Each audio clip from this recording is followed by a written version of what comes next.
ಬಾಗೇಪಲ್ಲಿಯ doctor ಎಚ್.ಎನ್. ವೃತ್ತದಿಂದ ಡಿವಿಜಿ ಮುಖ್ಯ ರಸ್ತೆಯಲ್ಲಿ ಸಂಚರಿಸಿದ ಪ್ರತಿಭಟನಾಕಾರರು ರೈಲು ಮಾರ್ಗ ಯೋಜನೆ ಪ್ರಾರಂಭಿಸದ ಕೇಂದ್ರ ಮತ್ತು ರಾಜ್ಯ ಸರ್ಕಾರದ ವಿರುದ್ಧ ಧಿಕ್ಕಾರ ಕೂಗಿದರು. ಕರವೇ ತಾಲೂಕು ಅಧ್ಯಕ್ಷ ಕೆ.ಎನ್. ಹರೀಶ್ ಮಾತನಾಡಿ, 2009ರಲ್ಲಿ ಯಶವಂತಪುರ ಸತ್ಯಸಾಯಿ ಎಕ್ಸ್ಪ್ರೆಸ್ ರೈಲು ಮಾರ್ಗ ಯೋಜನೆಗೆ ಅಂದಿನ ಕೇಂದ್ರ ಸರ್ಕಾರ 480 ಕೋಟಿ ಮೀಸಲಿಟ್ಟಿತ್ತು.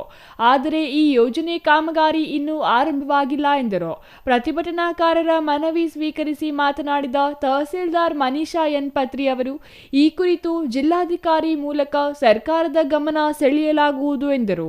15 ವರ್ಷದ ಹಿಂದೆ ಒಂದು ಸರ್ವೆ ಆಗಿದ್ದು ಬಿಟ್ಟರೆ ಇದುವರೆಗೂ ಆ ರೈಲ್ವೆ ಆ ಘೋಷಣೆ ಆಗಿದ್ದು ಎಲ್ಲಿಗೆ ಹೋಗಿದೆ, ಎಲ್ಲಿ ತಲುಪಿದೆ ಅಂತ ಯಾರಿಗೂ ಗೊತ್ತಿರಲಿಲ್ಲ. ಹಾಗಾಗಿ ಕರ್ನಾಟಕ ರಕ್ಷಣಾ ವೇದಿಕೆ ಇವತ್ತು ಈ ವಿಷಯವನ್ನು ಇಟ್ಕೊಂಡು ಹೋರಾಟವನ್ನು ಪ್ರಾರಂಭ ಮಾಡಿದೆ. ಈಗ ತಹಸೀಲ್ದಾರ್ ಮುಖಾಂತರ ನಾವು ಮುಖ್ಯಮಂತ್ರಿಗೆ ಮನವಿ ಪತ್ರವನ್ನು ಕೊಡ್ತಾ ಇದ್ದೀವಿ.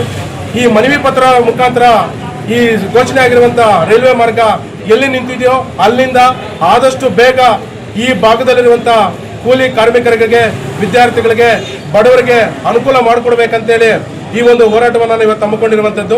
ಹಾಗಾಗಿ ಆದಷ್ಟು ಬೇಗ ಸರ್ಕಾರಗಳು ಎಚ್ಚೆತ್ತುಕೊಂಡು ಈ ಭಾಗಕ್ಕೆ ರೈಲ್ವೆ ಮಾರ್ಗ ಕೊಟ್ಟರೆ ಅನುಕೂಲ.